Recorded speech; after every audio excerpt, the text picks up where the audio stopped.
Okay, everybody, we're going to do a quick video on factoring. And you should have some notes in front of you. I hope this video is working. We're just going to kind of dive right in today to this. So, factoring. You can think of factoring as undistributing. Okay?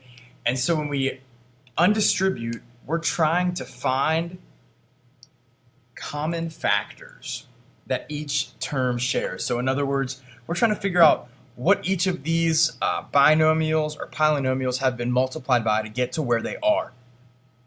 So we're going to do an investigation with each one to figure out, okay, how can I factor it? How can I pull out those terms that have been distributed?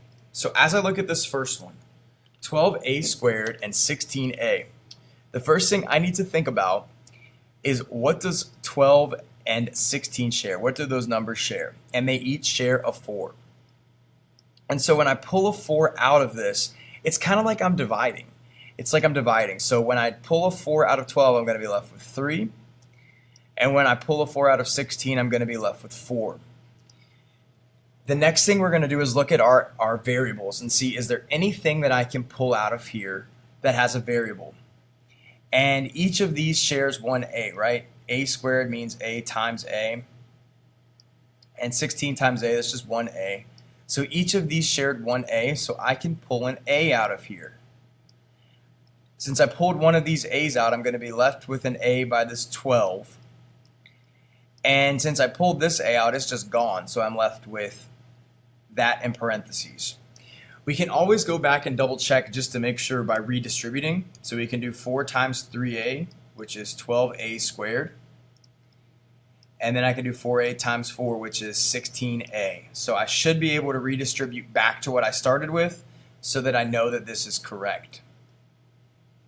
So our answer for this one is simply this, 4a times 3a plus 4 in parentheses. Okay, let's look at this next one. This has 3 terms, so we're going to follow the same process. What do each of these things share? So as I look at my numbers first, 18, 12, and 9, let's see, 18 is 3 times 6, this is 3 times 4, and that's 3 times 3. So they each share a 3. So I'm going to pull a 3 out. Let's start with what's left of my numbers. When I divide 18 by 3, I'm going to be left with 6. When I divide 12 by 3, I'm going to be left with 4. And when I divide 9 by 3, I'm going to be left with 3. So hopefully the numbers part makes sense to you. Next, we're going to look through the variables, and let's start with c's. They each have at least one c, so I'm going to be able to pull out a c. When I pull out c out of my first term, there was only one c to begin with, so those c's have canceled. When I look at my second term, there was 2 c's, right? C times c equals c squared. Since I pulled one of them out, there should be 1 c left. And then when I look at my last one, I only had 1 c to begin with, so that c is gone. Next, we're going to look for my d's. This one has d squared, this one has 1d, and this has 1d.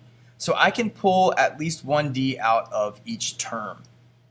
When I pull a d out of this first term, since this is d squared, it means d times d. I pulled one of them out, so there's only 1 left. The second term only had 1d to begin with, so that's gone, and so with the last one. So there's no variable d left in my last term. Just like before, I can redistribute to check this. This should be 18cd squared. So I'm already off to a good start. Next, I should have 12c squared d. That's good. And lastly, I should have 9cd. So I'm right back to where I started. I know that I factored correctly.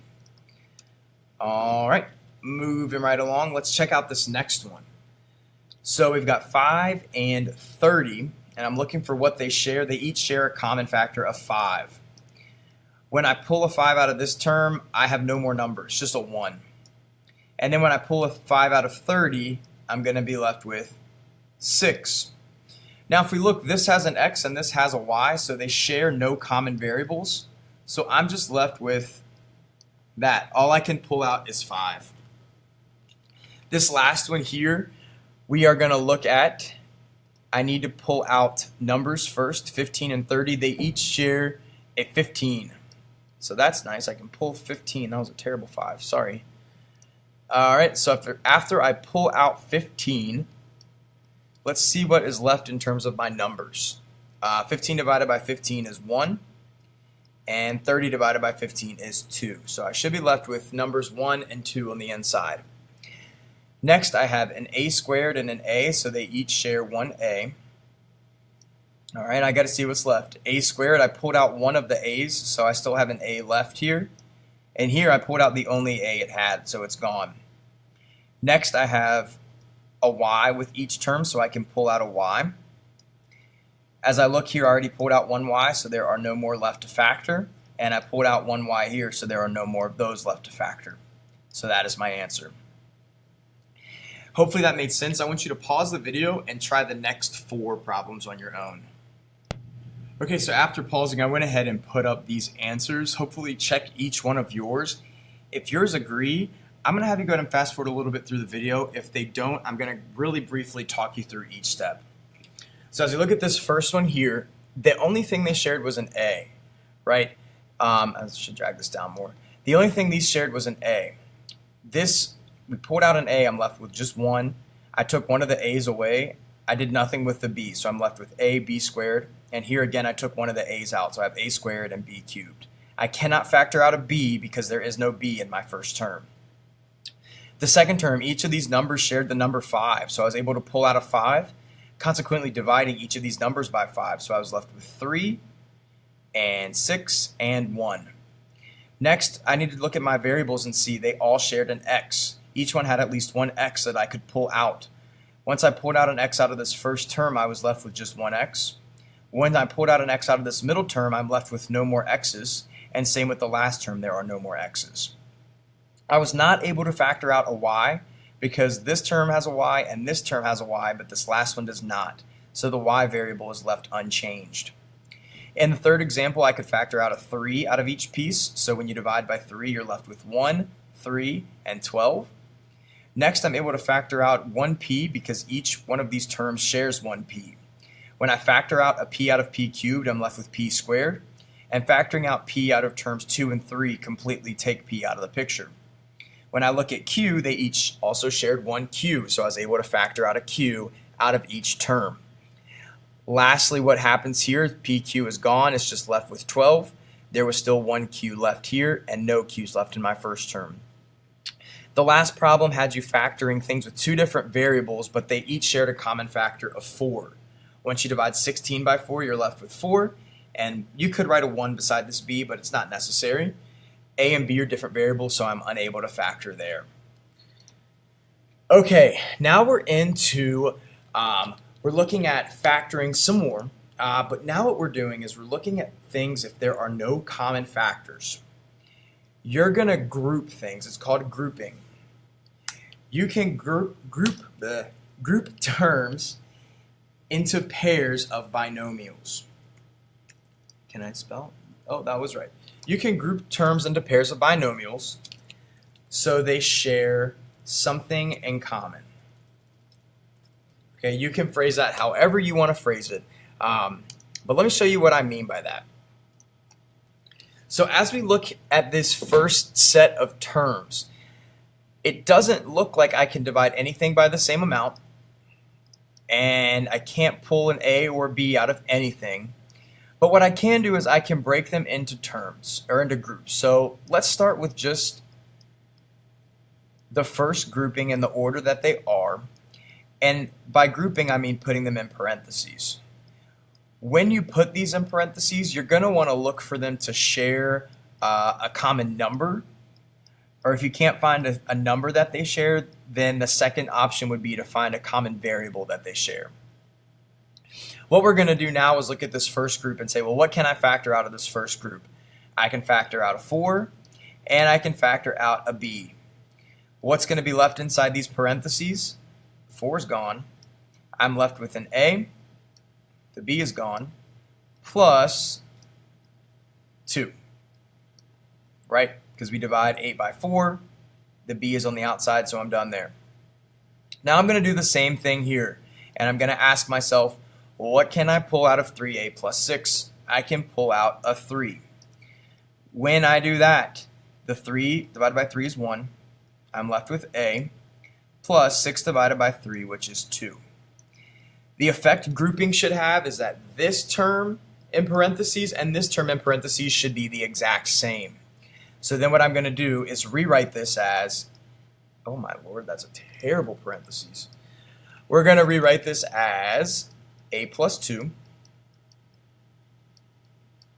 times 4b plus 3. If you don't believe me that this is right, go ahead and FOIL this and see if that doesn't get you back to your original statement. But this is your answer, and this is your process if you cannot find something to factor where they share a common term or a common number. You break them into groups, and then once we do that, we're going to find that the inside parentheses will go together and these outside numbers will go together in a separate set of parentheses. So pause this video if you need to. I'm going to have to erase everything in order to make my next part fit in the next box. Okay, for our next one, I see that's 35, 5, 3, and 21 here, and none of these share any common numbers or variables, so I'm going to go ahead and group them. As I look at this first example, I'm ready to factor out a 5, but be careful because this is not positive 5, this is negative 5 that I'm factoring out. I need to factor out a negative 5. In addition, I can also factor out an x because that's what each pair shares. What's left with inside? 35 divided by negative 5 is negative 7. The x is on the outside. Negative 5 divided by negative 5 is positive 1. I don't have to write a positive 1 because there's going to be a y left. You could write 1 if you want. Plus 1y. The x is gone on the outside as well. Plus, let's look over here, 3y and negative 21. I can pull a 3 out of here, and what's going to be left is a y on the inside, and minus 7. And you might see these are basically the same thing, written in a different order.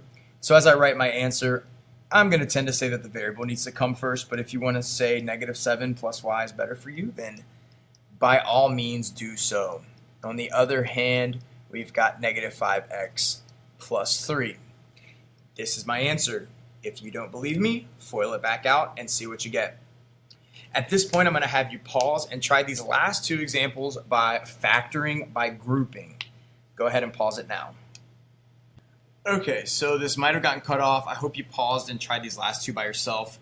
So we're ready to go. If you haven't, pause them and try them by themselves. None of these numbers share a common factor, so I'm going to have to group them. When you group them, include that negative 8 in there. We haven't been including the plus sign because, it just, positive doesn't change anything, but negative changes a lot of things. So we need to make sure we include that. So what we're going to factor out of this first one, we can factor out a 3, and we can factor out an a. What's left on the inside, we have a 2 and an a. And minus 3 divided by 15 divided by 3 is 5, and the a is gone. Note that the a is still on the inside for this first term because that's a squared. And since I'm just pulling one a out, that's important. Now, looking at my next term, we have to factor out, we realize it's going to be 4, right? We're going to want this leading term, though, to be positive. So we need to factor out a negative 4. So we're going to factor out negative 4 out of here, and I'm going to be left with positive 2a minus 5. Hopefully you caught that trick there. So my answer is 2a minus 5, and the second binomial here is 3a minus 4. If the signs are what tripped you up, it's okay. Just keep working on it, but understand we need these inside terms to match, and so the way to do that is to factor out a negative 4. On to the last one. We need to group one more time because 8, 6, 12, and 9 have nothing in common. So if I group them, though, and remember 12 is going to need that negative sign that I just covered up with my purple pen. Let's look at the first set of terms. I can factor out a 2 and an x. What's left on the inside? 4a minus 3. Hopefully this other one ends with 4a minus 3. I should be able to factor out a negative 3, and I'm going to be left with 4a minus 3. So in total, I've got 4a minus 3 times to x minus 3.